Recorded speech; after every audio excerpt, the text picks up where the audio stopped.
Bismillahirrahmanirrahim. Assalamualaikum warahmatullahi wabarakatuh. Kembali lagi kita lanjutkan materi kita. Kali ini kita akan bahas tentang Trojan, virus, dan worm, atau yang lebih dikenal biasanya secara keseluruhannya itu malware atau malicious software. Adapun capaian pembelajarannya, yang pertama, mahasiswa memahami Trojan, virus, worm, dan backdoor. Mahasiswa memahami apa itu backdoor. Dan yang ketiga adalah identifikasi sistem yang terkena Trojan dan backdoor. Baik, sebagai dasar teori, sebelum masuk ke Trojan, backdoor serta virus dan worm, kita perlu tahu dulu apa itu malware. Jadi malware adalah malicious software, di mana software ini software yang mencurigakan, yang keberadaannya itu bisa dikatakan sangat merugikan, mulai dari annoying sampai dengan mematikan. Nah, adapun macam-macam malware itu bisa Trojan, virus, worm, backdoor, rootkit, zombie, apalagi boot, dan lain sebagainya, macam-macam sekali. Oke, yang pertama kita akan lihat Trojan dan backdoor.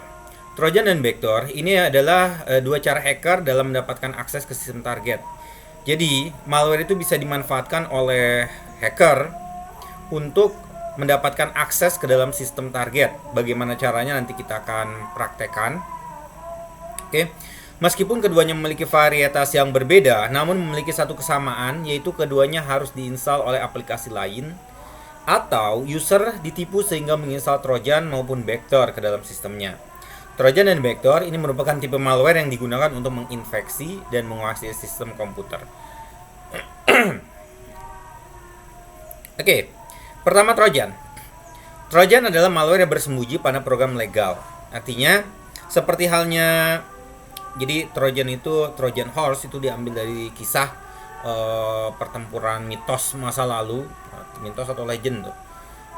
Pertempuran antara Yunani dan Troya, di mana saat itu kuda Troya sebagai persembahan berhasil memasuki benteng pasukan musuhnya, sehingga ketika udah masuk ke dalam benteng, ternyata patung kuda ini di dalamnya berisi pasukan Troya, dan akhirnya ketika musuh dalam kondisi yang tidak siap, maka Trojan ini atau musuh tentara ini ya bisa berhasil merebut benteng tersebut. Nah, demikian juga dengan Trojan di dalam komputer, karena apa yang ada di komputer biasanya merupakan virtualisasi ataupun replikasi dari dunia nyata.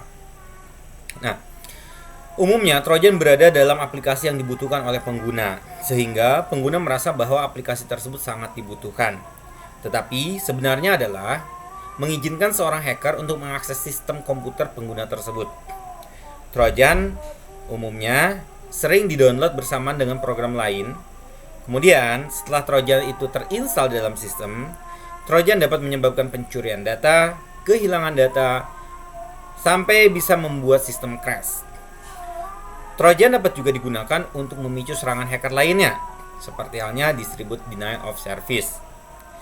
Trojan ini menggunakan program lain dan bekerja di belakang dari program lain yang umumnya tanpa sepengetahuan pengguna.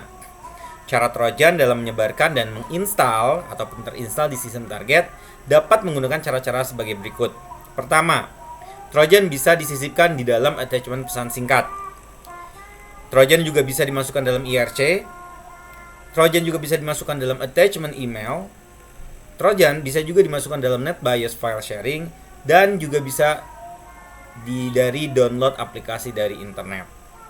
Banyak program palsu yang berpura-pura sebagai software legal, seperti halnya freeware, spyware, removal tools, system optimizer, screensaver, musik, picture, game, dan video, bahkan sampai movie, film. Ini dapat menginstal Trojan pada saat di-download.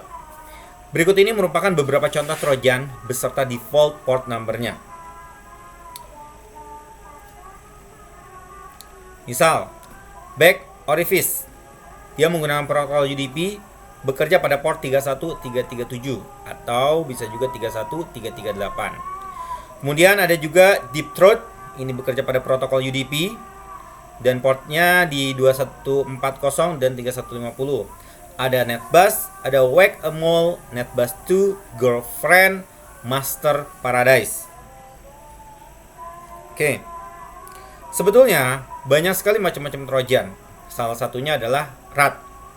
RAT adalah Remote Access Trojan, di mana nanti kita akan yang praktekannya itu kita akan menggunakan salah satu tools yang bernama Netcat. Kita akan mempraktekkan tentang RAT, Remote Access Trojan, yaitu kita akan bisa meremote komputer, mengakses komputer, oke, dengan menggunakan aplikasi Netcat. Oke, selanjutnya adalah backdoor. Backdoor ini merupakan program atau sebagian program yang diinstal oleh hacker di sistem target agar hacker dapat mengakses sistem tersebut di waktu mendatang. Backdoor dapat ditempelkan pada Trojan. Makanya yang berbahaya dari Trojan adalah biasanya Trojan itu diboncengi oleh backdoor. Tujuan dari backdoor adalah memberikan akses kepada hacker kapanpun hacker ingin mengaksesnya. Kuncinya adalah hacker mengetahui cara agar backdoor tidak terdeteksi sehingga hacker dapat mengakses sistem untuk mendapatkan informasi. Teknik yang paling sering dilakukan untuk menyembunyikan backdoor adalah dengan menambahkan servis baru pada sistem operasi Windows contohnya. Sebelum backdoor install, hacker biasanya akan melakukan investigasi sebelumnya terhadap sistem untuk menemukan servis apa saja yang sedang berjalan. Oleh karena itu, tahapan information gathering ini merupakan langkah kritis yang harus dilakukan untuk mengetahui servis atau program yang sedang berjalan pada target sistem. Pada kebanyakan kasus, hacker akan menginstal backdoor dengan menambahkan servis dan memberikan nama seperti servis milik sistem. Dan cara lebih baik lagi dengan menggunakan servis yang tidak pernah digunakan. Itulah kenapa tahapan-tahapan di dalam dunia ethical hacking atau melakukan hacking itu yang paling pertama, paling utama seperti yang sudah kita lakukan, yaitu information gathering. Makanya pada saat information gathering itu benar-benar melakukan sedetil mungkin, untuk mendapatkan informasi dari target. Bahkan sampai servis apa saja yang berjalan di dalam sistem tersebut. Tujuannya tiada lain adalah untuk menyisipkan backdoor. Kenapa? Kayak gini. Kalau dianalogikan misalnya kita ingin masuk ke dalam suatu gedung. Kalau masuk lewat jalur depan ini akan ada satpam, ada security, ada scanning, ada segala macam pertahanan. Ditanyakan segala macamnya, surat-surat, KTP dan segala macamnya, keperluannya mau ke lantai apa, segala macam. Nah, misalnya si backdoor, kita udah menyiapkan backdoor, kita nempel di Trojan. Trojan itu berlindung di balik program yang legal. Analogi lagi, kembali ke gedung misalnya. Kita berlindung di balik bos. Berpura-pura misalnya sebagai supirnya, pesuruhnya, atau apapunnya itu, yang pasti kita berlindung di balik bos. Bos akan lewat pada saat proses penyeleksian oleh security, oleh scanning segala macam. Kita nempel di belakangnya, nempelin terus. Jadi seolah-olah kita adalah bagian dari bos. Nah, begitu udah sampai masuk ke dalam gedungnya. Nah, kalau Trojan udah sampai di situ, udah masuk, udah selesai. Berlepas dari bosnya pergi sesuai kerjanya, dia akan kelayaban kemana ya silakan. Itu Trojan. Tetapi kalau backdoor itu dia akan mempersiapkan membuat pintu belakang. Misalnya langsung lari, misal cari-cari celah. Oh, saya dapat di mana? Di WC misalnya, di toilet. Nah, ini jarang ada kamera, jarang ada CCTV, jarang ada security. Di WC ternyata terlihat di toilet itu ada jendelanya terkunci segala macamnya.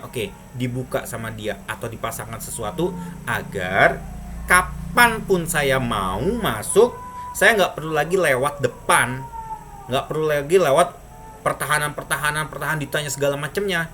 Cukup lewat jalan belakang yang sudah dibuat tersebut, maka saya bisa masuk ke dalam gedung tersebut. Nah, itulah analogi dari sebuah backdoor. Oke. Sistem yang sudah dipasangi backdoor, pintu belakang, itu ya keamanannya sebetulnya dipertanyakan. Meskipun di depannya karena udah dipasang segala macam pertahanan-pertahanan berlapis. Tetapi kalau ternyata ada backdoornya, maka ya yang depan dipertahankan, dijaga, belakang kebobolan-kebobolan juga. Oke. Jadi seperti itu. Teknik ini sangat efektif karena ketika hacking berupaya untuk mendapatkan sistem administrator, biasanya fokus pada pencarian yang aneh di sistem. Teknik backdoor sangat sederhana tetapi efisien. Hacker dapat kembali masuk ke dalam mesin dengan sedikit kemungkinan terlihat oleh server log. Service backdoor mengizinkan seorang hacker menjadi pemilik akses yang tinggi seperti sistem account. Salah satu tadi Trojan, jenis Trojan yaitu remote access Trojan, RAT. Ini merupakan kelas dari backdoor yang digunakan untuk meremote mesin yang sudah dikuasai. Umumnya, backdoor akan menyediakan fungsi yang berguna bagi pengguna dan pada waktu yang sama membuka port jaringan di komputer korban. Sekali RAT dimulai, maka akan bertindak sebagai file executable, berinteraksi dengan kunci registry untuk menjalankan servisnya, terkadang akan membuat sistemnya tersendiri. Tidak seperti umumnya backdoor yang lain, RAT akan mengikatkan dirinya ke dalam sistem operasi korban dan selalu terdiri dari dua buah file. Pertama, file client, dan yang kedua, file server. Server akan terinstal di mesin yang telah terinfeksi. Sementara file client ini akan digunakan oleh si penyerang, oleh hacker, untuk mengontrol sistem yang sudah dikuasainya. RAT mengizinkan hacker untuk menguasai sistem target kapan saja. Faktanya, salah satu indikasi sistem telah terinfeksi umumnya memiliki kebiasaan yang tidak biasa. Misalkan, mouse bergerak sendiri, atau aplikasi terbuka dengan sendirinya, atau resource-nya tiba-tiba habis, dan sebagainya. Nah, ini adalah tipe-tipe Trojan. Trojan dapat dibuat dan digunakan untuk melakukan serangan yang berbeda. Berikut merupakan tipe-tipe Trojan yang umum ditemukan.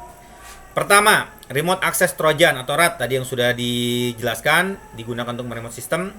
Yang kedua, data sending Trojan, ini digunakan untuk mendapatkan data pada sistem dan mengirimkannya ke hacker. Yang ketiga, destructive Trojan, ini digunakan untuk menghapus atau merusak file di sistem. Denial of service Trojan digunakan untuk melancarkan serangan DOS. Proxy Trojan digunakan untuk channeling traffic atau menyerang melalui sistem yang lain. FTP Trojan ini digunakan untuk membuat FTP server sebagai alat untuk mengcopy file. Dan Security Software Disabler Trojan, ini Trojan yang sangat berbahaya sekali. Mengapa demikian? Karena Trojan ini menyerang antivirus, bukan melumpuhkan antivirus, tetapi mendisable antivirus. Seumpama kalian punya antivirus yang top markotop, yang luar biasa hebatnya, tetapi kondisinya disable, kira-kira berguna tidak? Nah, seperti itulah yang dilakukan oleh Security Software Disabler Trojan. Oke, ada antivirus nggak masalah, tapi saya matikan atau disable, bukan di uninstall, tetapi di disable. Oke, ini adalah latihannya menggunakan Netcat Trojan. Netcat merupakan Trojan yang menggunakan CLI untuk membuka port TCP ataupun UDP pada sistem target. Hacker kemudian dapat melakukan telnet pada port tersebut dan mendapatkan akses sel pada target sistem. Nah, untuk latihannya saya sudah membuatkan videonya, silahkan kalian akses nanti video untuk Netcat, itu namanya kalau nggak salah RAT, Remote Access menggunakan Netcat, di videonya nanti saya berikan linknya. Oke.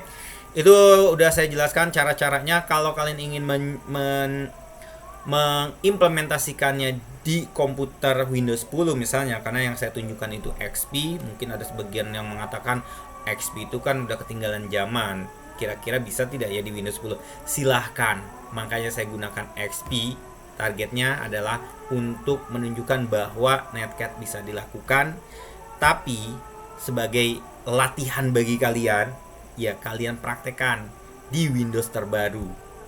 Nanti kabari bagaimana hasilnya, apakah masih berhasil atau ternyata Windows 10 misalnya sudah punya pertahanan lainnya yang tidak bisa menjalankan seperti itu. Oke. Selain pakai Windows, Linux juga bisa dilakukan remote. Artinya Linux bisa juga jadi korban. Jadi kalau ada yang asumsi bahwa Linux itu aman, pikir ulang. Kenapa? Karena tidak ada keamanan yang bisa memberikan jaminan 100%. Baik, kita lanjut. Ini ada sedikit tambahan wrapper. Wrapper merupakan tools yang dapat digunakan untuk mengirimkan trojan. Wrapper menggabungkan file trojan dengan file program yang legal. Kedua file baik trojan maupun program legal digabungkan menjadi satu file executable dan diinstal ketika program dijalankan. Pada umumnya, game atau instalasi animasi lainnya digunakan sebagai wrapper karena sifatnya menghibur pengguna, sementara trojan diinstal di sistem. Dengan cara seperti ini, pengguna tidak menyadari lambatnya proses yang muncul ketika trojan sedang diinstal. Pengguna hanya mengetahui bahwa program yang legal sedang diinstal. Ini ada salah satu toolsnya namanya wrapper. Baik, bagaimana melakukan countermeasure terhadap trojan? Kebanyakan antivirus yang berbayar memiliki fasilitas anti trojan sehingga mampu mengenali dan menghapus trojan. Tools ini dapat secara otomatis men-scan hard disk pada saat komputer dihidupkan sehingga dapat mendeteksi dan menghapus backdoor maupun trojan sebelum keduanya itu membuat kerusakan. Sekali sistem terinfeksi, maka sulit untuk dilakukan pembersihan kecuali menggunakan antivirus yang berbayar. Ini pun belum tentu menjamin 100%. Sangat penting untuk menggunakan antivirus berbayar dibandingkan dengan yang freeware. Karena ketika menggunakan freeware, terdapat kemungkinan aplikasi tersebut bukannya menghapus trojan ataupun backdoor, malah menjadi trojan atau bahkan jadi backdoor. Oke, itulah penjelasan materi kita tentang trojan dan backdoor. Selanjutnya kita akan bahas virus. Oke, yang pertama, sejarah virus. Sejarah virus komputer bisa dianggap sama tuanya dengan perkembangan komputer itu sendiri. Virus pada dasarnya merupakan program yang sengaja dibuat. Tujuan pembuatnya, tujuan pembuatan program tersebut antara lain untuk merusak komponen atau sistem komputer, atau hanya untuk melakukan pencurian data di suatu komputer. Pada tahun 1970 adalah tahun di mana virus komputer pertama kali muncul. Di mana pada saat itu terdapat virus Pervading Animal yang merusak komputer Unix 1108. Kemudian pada tahun 1986, muncullah virus canggih yang menyerang MS-DOS. Virus tersebut dikenal dengan nama virus Brain. Perkembangan virus komputer semakin menggila, bahkan dalam rentang waktu antara 1970 sampai dengan 1990, Wikipedia mencatat bahwa setidaknya ada 500 virus yang menyerang personal komputer. Itu adalah data kasar, di mana Wiki melakukan pencatatan terhadap virus yang dilaporkan. Artinya, masih banyak virus lain yang kemungkinan besar menjangkiti komputer, namun tidak tercatat dalam sejarah. Data tersebut terus berlanjut. Pada tahun 1992 adalah tahun di mana infeksi virus mulai besar-besaran terjadi di seluruh dunia. Antara tahun 90-an hingga tahun 92 terdapat 1.800 virus baru yang muncul. Dan data tersebut naik hingga 7.500 virus pada tahun 94. Apalagi tahun 2000, ini lebih signifikan karena terdapat kurang lebih 50.000 virus baru tersebar di seluruh dunia. Tentu saja hal ini erat kaitannya dengan perkembangan internet. Kalau dulu penyebaran virus mungkin hanya menggunakan floppy disk, belum ada flash disk. Floppy disk atau yang drive B yang gede itu, perpindahannya masih dari satu komponen-komponen yang lain. Tetapi begitu perkembangan internet cukup berkembang, di mana hampir semua klien itu terkoneksi, maka ya semakin cepat virusnya itu menyebar.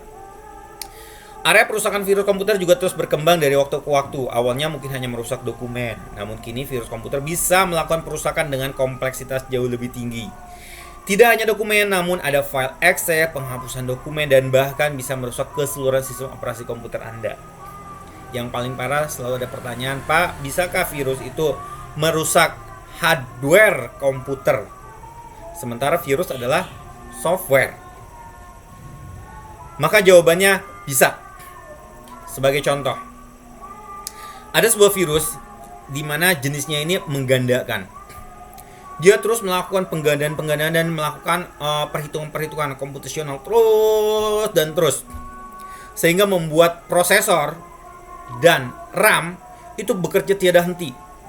Kira-kira apa yang terjadi jika pekerjaan terus dilakukan? Maka akan terjadi overheating. Kalau sudah terjadi overheat komponen dan dia terus aja bekerja, belum lagi kalau dia misalnya merusak bagian sensor pendinginnya. Artinya apa? Kipas dalam kondisi sekian derajat masih bisa kerja. Karena kalau normalnya begitu overheat itu berhenti diem. Artinya komputer ngehang berhenti.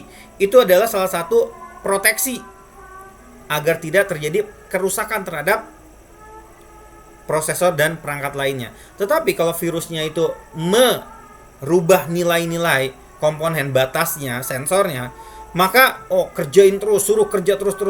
Akhirnya overheating, udah konslet, selesai, wassalam, bisa. Artinya virus bisa menyebabkan kerusakan terhadap hardware. Oke. Nah, virus komputer merupakan program komputer yang dapat menggandakan atau menyalin dirinya sendiri dan menyebar dengan cara menyisipkan salinan dirinya ke dalam program atau dokumen lain. Virus komputer dapat dianalogikan dengan virus biologis yang menyebar dengan cara menyisipkan dirinya sendiri ke sel makhluk hidup. Virus komputer dapat merusak, misalnya dengan merusak data pada dokumen, membuat pengguna komputer merasa terganggu, ataupun menimbulkan efek sama sekali. Tidak menimbulkan efek sama sekali. Padahal ada virusnya, tapi nggak ngefek. Dia cuma sekedar parasit aja lah ibaratnya, numpang hidup.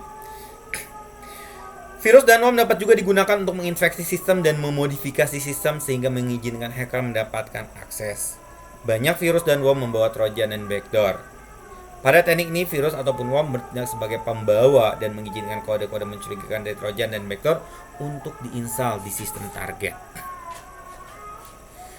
Virus dan worm memiliki kesamaan di mana keduanya merupakan sebuah malicious software, yang sama-sama malware. Adapun perbedaannya, virus ketika menginfeksikan sistem membutuhkan pihak ketiga. Artinya dia butuh trigger. Jadi dia tidak akan bereaksi tanpa ada reaksi. Dia tidak akan bereaksi tanpa ada aksi. Dia baru bereaksi kalau diberikan aksi. Adapun kalau worm tanpa diberikan aksi, dia udah langsung bereaksi. Makanya sebetulnya lebih berbahaya worm dibandingkan virus. Kalau virus Anda misalnya dalam sebuah flash disk itu ada virus, biarin aja. Jangan dimacem-macemin. Flash disk Anda aman, komputer Anda aman. Kenapa? Virus. Kalau itu benar virus, dia tidak akan menyebar kecuali ada pihak ketiga yang melakukan trigger kepadanya. Sementara kalau worm itu begitu terkoneksi, tercolok, dia langsung nyebar. Oke? Tanpa nunggu perintah, tanpa nunggu trigger, dia langsung menyebar. Nah, ini adalah tipe-tipe virus. Virus diklasifikasi berdasarkan dua faktor. Pertama, apa yang diinfeksikan dan bagaimana menginfeksikannya.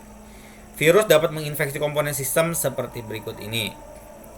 Sistem sektor, files, macros, seperti Microsoft Word macros, disk cluster, batch files atau bat file, source code, ataupun bahkan companion file. Sistem pendukung seperti DLL dan ini. Suatu virus melakukan infeksi terhadap sistem melalui cara berinteraksi dengan sistem luar. Sesuai dengan definisinya, virus membutuhkan aplikasi lain untuk membawanya masuk ke dalam sistem dengan menempelkan dirinya ke dalam aplikasi yang terpercaya. Ini membuat virus lebih cepat menyebar.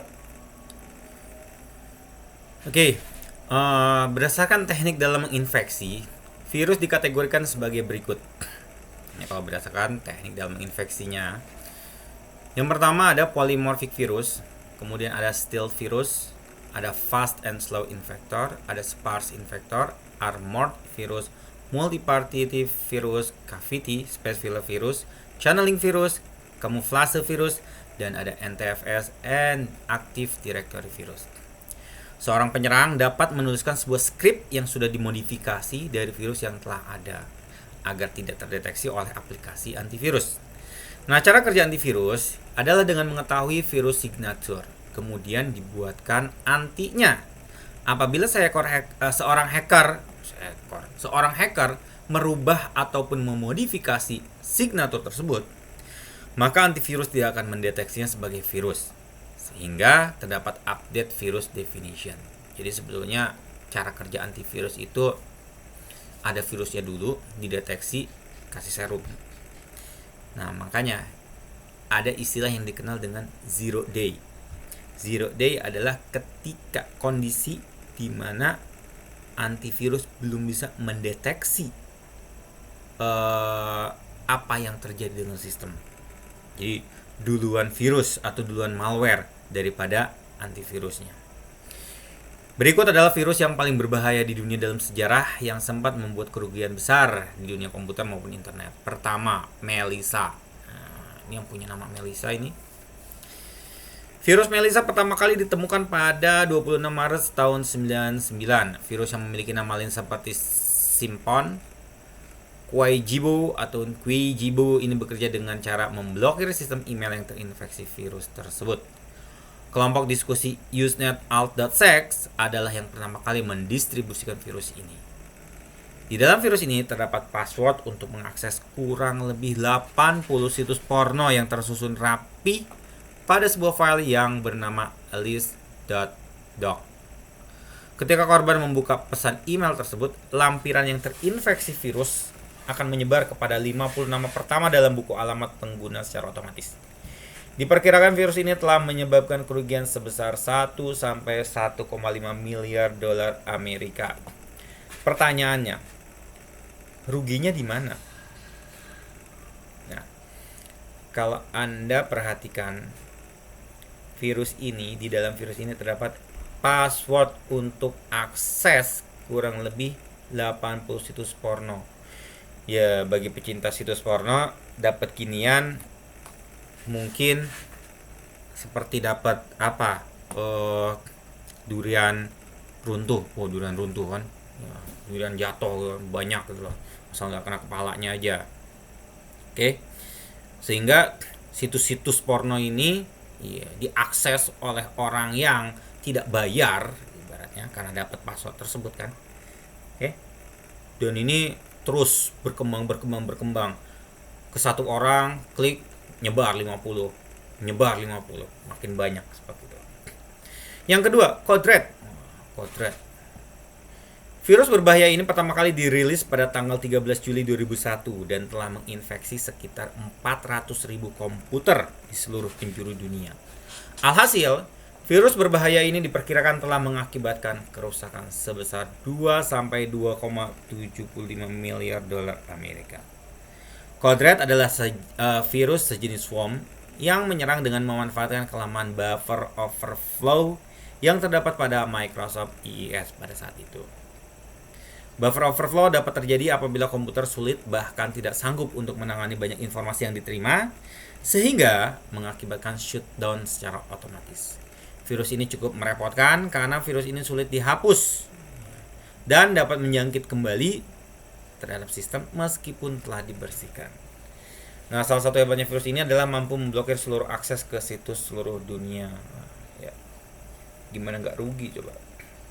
Oke. Yang ketiga, I love you. Nah, tapi ternyata tidak seindah namanya. Karena virus yang satu ini telah berhasil membuat gentar dan mampu menginfeksi lebih dari 50 juta komputer hanya dalam waktu yang sangat singkat, yaitu dalam waktu 9 hari. 9 hari 50 juta komputer.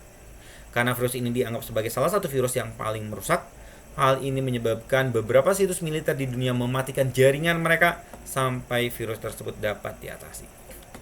Perkiraan mencatat bahwa virus nakal ini berhasil merugikan banyak komputer di dunia yang ditaksir ya mencapai 5,5 miliar sampai dengan 8,75 dolar Amerika.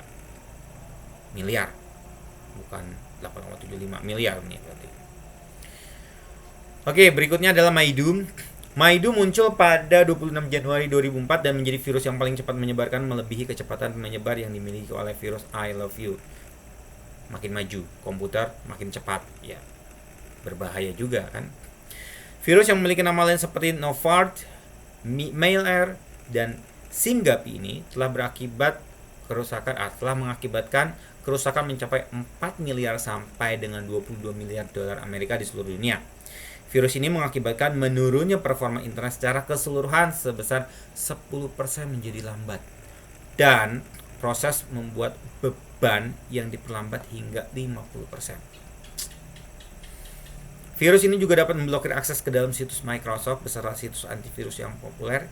Hingga 1 Februari dinyatakan bahwa tidak kurang dari 1 juta komputer di dunia telah terinfeksi virus MaiDoom ini.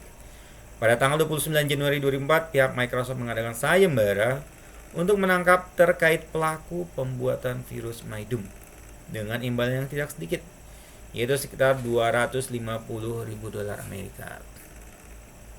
Makanya kerja menjadi seorang ethical hacking, seorang ethical hacker itu ya seperti yang di awal saya ceritakan, cukup menjanjikan. Yang kelima, Stormworm. Virus Storm merupakan salah satu dari jenis trojan jahat yang diperkirakan muncul pada Januari 2007. Kerusakan yang diakibatkannya pun juga sangat mengerikan. 15 miliar dolar Amerika telah melayang dikarenakan virus ini. Dan tidak kurang dari 50 juta komputer di seluruh dunia telah terinfeksi virus ini. Keagresifan yang dimiliki oleh virus Stormworm telah menjadikannya menyandang gelar sebagai virus paling berbahaya dalam sejarah. Virus ini didistribusikan melalui pesan email yang berisikan subjek yang bila diterjemahkan kurang lebih isinya adalah 230 mati akibat badai Eropa. Nah, setelah dibuka, malware jahat akan seketika itu juga terinstall dan komputer yang terjangkit virus ini akan dapat dikendalikan dari jarak jauh atau yang sering disebut dengan botnet, alias nama lainnya lagi juga ada lagi yang mirip-mirip zombie. Kemudian ini latihan membuat virus. Jadi sebagai seorang ethical hacker ya harus punya keahlian juga untuk membuat virus, dan kita buat virusnya yang gampang-gampang aja dulu. Jadi virus itu bisa dibuat kok. Virus dapat dibuat dengan mudah menggunakan aplikasi Notepad. Contohnya kalian silahkan buka aplikasi Notepad, kemudian ketikkan kata-kata berikut. Save file tersebut dengan nama misalnya iCard.com. Nah, silakan. Apabila antivirus Anda up to date, itu biasanya langsung terdeteksi dan langsung di delete. Pertanyaannya, apa maksud dari baris ini? Silakan dicari jawabannya. Apabila antivirus yang digunakan, membuat virus kedua, buka aplikasi Notepad, ketikkan perintah 100%0 pipa persen 0. Simpan dengan apapun namanya, klik but, jalankan, perhatikan apa yang terjadi. Itu saja pertemuan kita kali ini. Kurang lebihnya saya mohon maaf. Akhir kata, billahi taufiq wal hidayah. Wassalamualaikum warahmatullahi wabarakatuh.